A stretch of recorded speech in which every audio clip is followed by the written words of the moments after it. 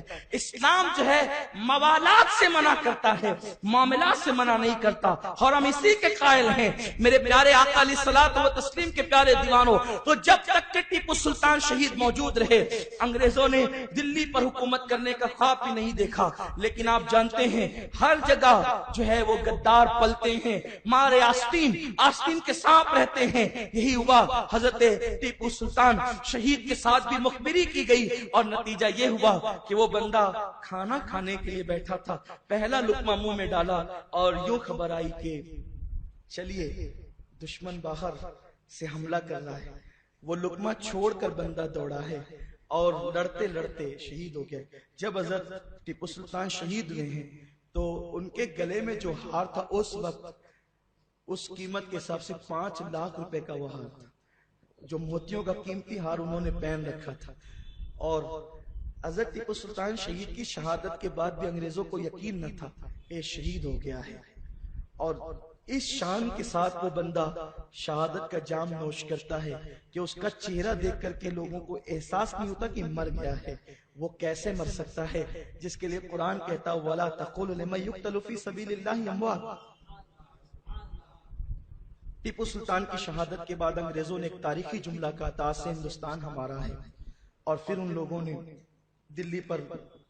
حملہ کیا۔ نتیجتاً یہ ہوا کہ انہوں نے دلی کے لال قلعے پر 1857 میں اور ایک تاریخی روایت کے مطابق 58 میں بہرحال اپنا پرچم لہرانے کی کوشش کی، اور پورا ملک ہندوستان ایسٹ انڈیا کمپنی کو تحلیل کر کے اب وہ باضابطہ طور پر انگلستانی حکومت کے زیر حکومت آ گیا اور یہ ملک غلام بن گیا۔